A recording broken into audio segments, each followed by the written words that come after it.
Others See Us by William Sleator, 14. Come, Annalise, we need to have a chat, Grandma said gently. Maybe I can help. You look tired and stressed out, like you didn't get enough sleep last night. Maybe that's why you were so forgetful just now. Annalise couldn't even allow herself to glare at Grandma. I could imagine how frustrated she must feel. There was nothing she could say either to defend herself or to discredit Grandma. That would not make her look even worse.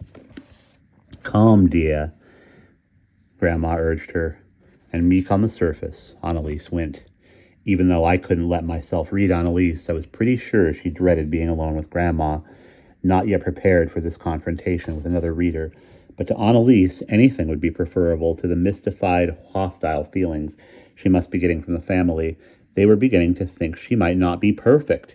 To Annalise, that would be like walking on burning coals, something intolerably painful that she had no choice but to escape from. The others said nothing more about the incident. They would reserve their real feelings, as always, for the privacy of their cottages. Lindy and I, in silent mutual agreement, strolled away from them again. We, Grandma actually, had won the first round, and I was able to relax a little since Annalise and Grandma were busy and out of range now. I let down my ice shield. Tired and stressed out, Lindy scoffed, rolling her eyes. Yeah, she's got a problem all right, but it's a lot worse than that. Then she pressed her lips together and looked straight ahead, leaving her accusation implicit. Straightforward as she was still hesitant to express all her very powerful negative feelings about Annalise and to me. She wasn't into turning people against one another. If it hadn't been for her concern about Amy, she probably would have said even less. That's for sure. I bet Annalise knew exactly what she was doing, I said.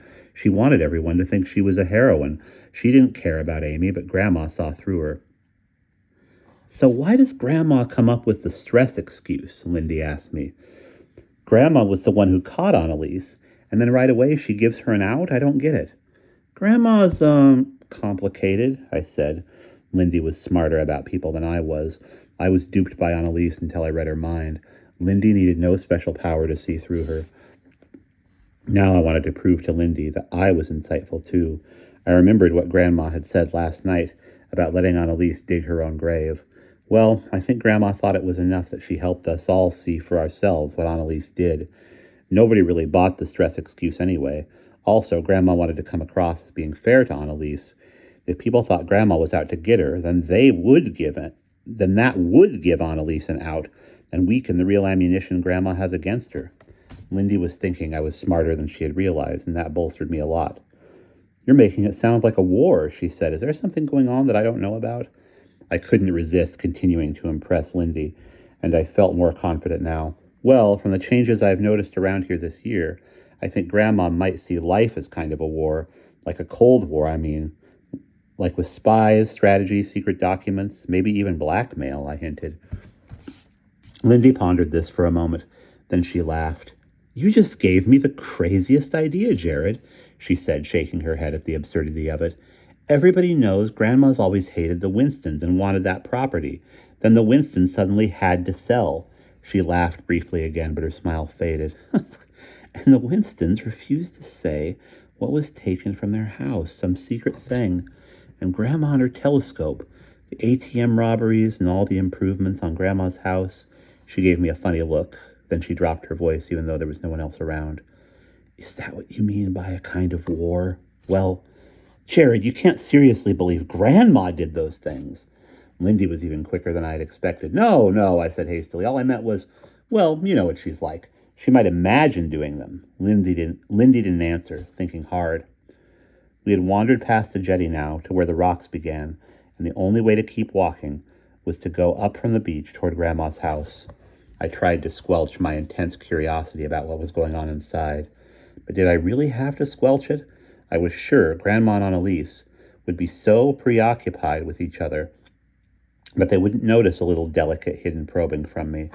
My range was farther today. I was probably close enough now to get a whiff. I wasn't stupid enough to touch Annalise, and why should Grandma mind if I took a peek at her? I promised myself I would stick very close to the surface. I dipped a single toe into Grandma's mind so slowly and cautiously, I was sure it wouldn't cause even a ripple. and wrenched it out of boiling oil, mentally howling in agony. What on earth was going on in there? I had never experienced anything like it. "What's the matter, Jared?" Lindy said, reaching out to me. "Are you okay?" I stared back at her concerned, innocent face. I had no idea what was going on inside the house, only that it was more brutal and powerful than anything I had felt before, and I was struck, too late, by what I had just done to Lindy.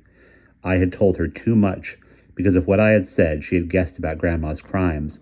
Maybe she didn't really believe Grandma had done those things, but the thought was there, and that was enough. She was at risk from both Annalise and Grandma now. But I had done even more than that. By peering so deeply into her own mind, I had weakened and cracked her protective shell, creating a channel that led directly to her secret, making it a lot easier for another reader to find. If only I hadn't so stupidly tried to impress her, but it was too late to change it now. All I could do was try to protect her. "Let's go back to the beach," I urged her, anxious to escape from here in a hurry. Grandma's house had become the witch's cottage in Hansel and Gretel. "I'm hot. I'm dying for a swim. Come on." We started for the beach. A moment later, the door slammed. I didn't want to turn back, but Lindy stopped, and I had to. Grandma and Annalise stood next to each other just outside the kitchen doorway. Grandma, her white hair streaming down her back, wore the usual long printed skirt and big peasanty blouse that only emphasized the scrawniness of her arms, neck, and face. Dark-haired Annalise was as fresh and appetizing as a ripe peach, her lovely body encased in her gleaming salmon swimsuit. They were both staring hard at Lindy and me, reading us. I was unprepared, fumbling. It took me almost an entire second to get my journal and the 10 miles of ice in place. And during that second, I was hit by two things: Annalise's glee and Grandma's bitter disappointment that I had given her secret away to Lindy. We hadn't won the first round after all. I could feel that Annalise was no longer under Grandma's control, and I had betrayed Grandma. Would she ever forgive me or see me as an ally again? What was going to happen to Lindy now?